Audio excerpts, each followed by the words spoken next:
now you got bootsennis in your weight class. Definitely. What do you think about him? Oh, he's very, very talented. He's unproven, but he's very talented. Yeah. The eye test tells it all. You know, he's got the it, you know. Man, great. Bud always been like that. Without a question, solid. You know what I'm saying? Solid. You think there's anything left for him, coach, or is it time for Bud to move on? Or I'm trying to figure out who he gonna fight next. 160, you can see him fight going I wouldn't do nothing crazy. He looked excellent. Hey, Islam. He looked excellent. Is there anybody the most from No, I'm trying to figure out what their team gonna do next. I want to see what's He's next. talking about 160, coach. I mean, the only thing down there is maybe like a middleweight tournament, 2 fights undisputed, something like that. But if not that, then what for Bud? Who? Well, they were talking about Jaron-Ennis going to 160. Possibly going Jaron-Ennis going to 160. If he go to 160, then we got another mega fight. You think that's a mega fight? I don't know that yet, but I'm saying in the boxing fans that know boxing would say that's another mega fight. Stay away from it. And by the way, there's this brother coming up, Molly. His name is Bootsennis. This brother's special. You don't want to go in the ring against after that beating. Molly, it was so bad. I swear to y'all, I am not exaggerating. Yeah. You know I got calls about Terence "Bud" Crawford has shocked the world once again after defeating Canelo Alvarez and becoming the first boxer ever to become undisputed. In 3 different weight classes, he went live in an interview and said exactly what fans were hoping to hear. Now, everything you said about fighting not being there spiritually, mentally, you think that might have affected Canelo, or that was just a skill difference was too wide? You know, I do think he was a little mentally tired. He's been at that level for a long time. Right. So 11 fights in 4 years. That's a lot. Timing was perfect for Austin. Yeah. He said it himself at the press conference. You see, timing was perfect timing, everything. That's right. His whole career was on timing. He was mentally tired, but you gotta give Crawford his credit, man. To keep your mind that mentally fresh and sharp and go out there and perform like that, that's a win itself. Not even just beating your opponent, but your mind to be that fresh, come fight that. It's a reason. How are you feeling to be Chris Eubank's trainer, first of all? It feels good, man. You know what I'm saying? I've been this trainer before, so Yeah, it's good. it's a no-brainer. Of course. Congratulations on the win. What's your first reactions to Crawford's victory? One of the greats of this era, right? Oh, definitely that. You know that. What do you want to see him do now? What I want to do now? What do you want to see Crawford do next? He at this point now in his career where he could do whatever he wanted to do. Who would you like to see him fight? Any names? Is there any names in particular you'd like to see? It doesn't matter. What about Canelo? Would you like to see him retire? I don't. Canelo's not my responsibility. Okay. He's ready to fight Jaron Bootsennis. Yes, one of the most avoided fighters in boxing today. A young, dangerous champion that many are scared to face. And now, the man many already call the GOAT is lining him up next. This could be a passing of the torch, or the moment Crawford proves he's untouchable. Let's break it down.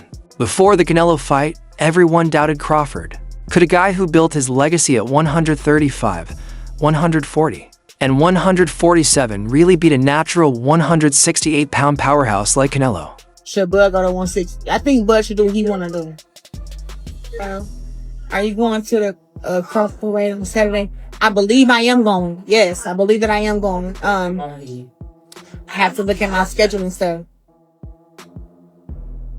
But Crawford didn't just survive, he dominated. He outboxed, outsmarted, and completely controlled Canelo over 12 rounds to win a clear decision. Canelo couldn't really keep up with him. He was too fast. His feet, footwork was too good.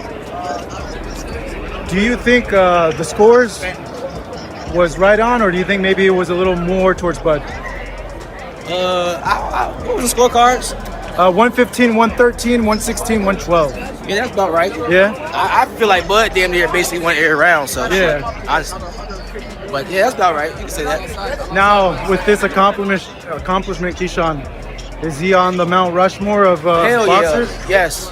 Yeah. Yeah? 3-time undisputed. He just beat Canelo. Yeah. The face of boxing. So now you can say Bud is the face of boxing. Greatest of all time, or? Greatest of all time. Yeah. I don't feel like it can never be one great, but he definitely one of the greatest of all time for sure. That win didn't just give him Canelo's belts. It made him the clear pound-for-pound #1 fighter in the world. No excuses, no debate. Crawford is the man. Never let Canelo get into a rhythm. Terence never allowed Canelo to to get anything going, and I didn't think he could do it for 12 rounds.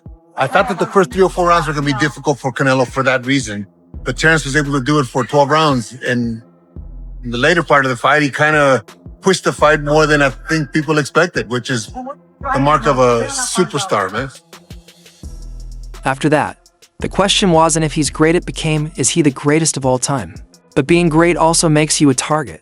Terence Crawford against Jaron-Ennis, for me, is the best fight in American boxing. But it needs to be a payday for Crawford that would get him interested, because Crawford knows how good Boots is. And I'm not saying that Crawford thinks he's going to lose to Boots, but he knows that is a real fight. But for me, Boots is the new Crawford. We've just got to go out and get the fights to show how great he is. Jaron Boots-Ennis has had Crawford on his radar for years. He's undefeated, 30 for wins with 30 knockouts. He's so avoided that other fighters openly say they don't want to face him.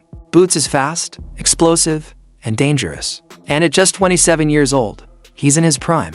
A lot of people compare Ennis with Crawford, but Ennis always says he's got a completely different style, and the only similarity is they both switch. Do you agree with that? I 100% agree with that. Me personally, I think that Terence Crawford boxes a hell of a lot more in the moment, phenomenal fighter in the moment.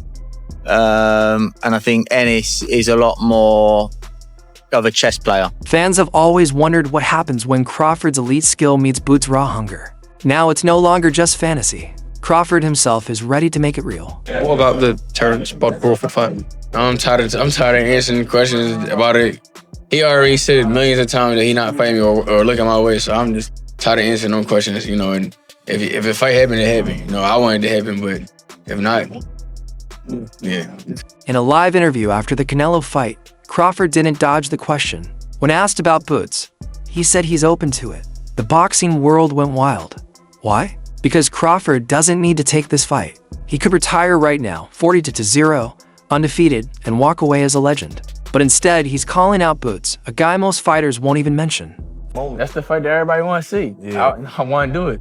Do you respect him as like when he's like, I got a couple fights left, I'm at the end, I'm only trying to get mega fights, so I understand it, but don't lie or kept to the net and make it seem like I had the opportunity to fight you and I didn't. I never did. You know what I'm saying? And then that one time that I did, we said they called and we said we never heard nothing else big about it. So right. I mean, I respect it though. I mean, get your money. You know what I'm saying? Do your thing. But don't be capping on the net.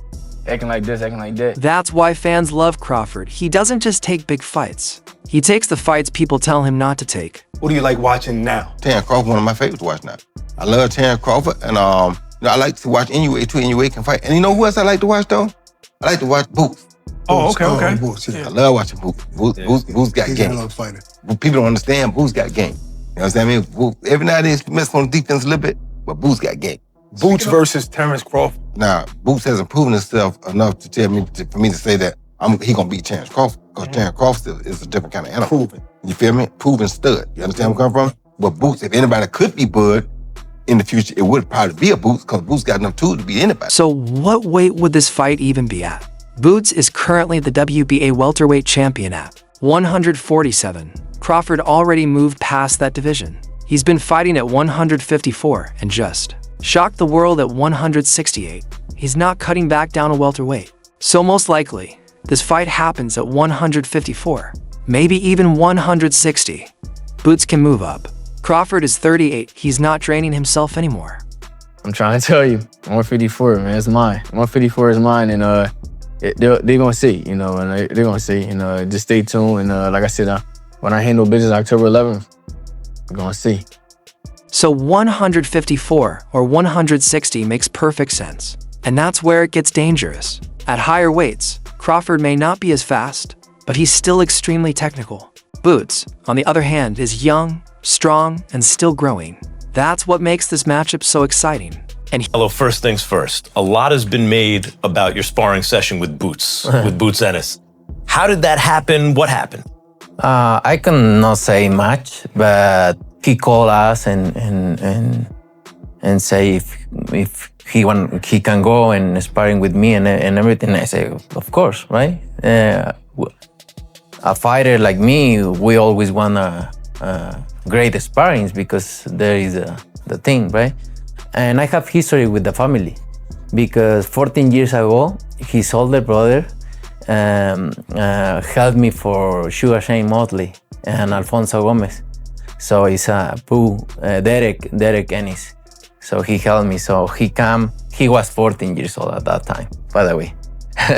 And it was good, very good. And I'm very grateful with him because he make that time to go and give me a good work. He's not me. Yeah. You know, as much as a lot of people, you know, say we have similarities and, you know, we switch a lot and we fight a lot. He's not me, you know, and I'm not him. So. Yeah. Tim had said comparison that like he's like a Chrysler 300 and you're like a Bentley. Yeah, like once again, like he's not me. You know, he's trying to get to where I'm at. You know, he's where he at, I'm where I'm at. You know, he got a long way to go.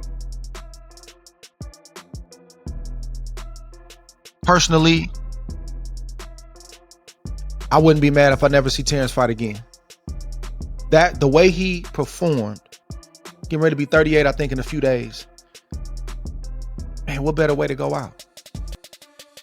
What better way to tell the game goodbye? What better way? Who you gonna fight? I was arguing with Max on the way to the venue about bootsennis.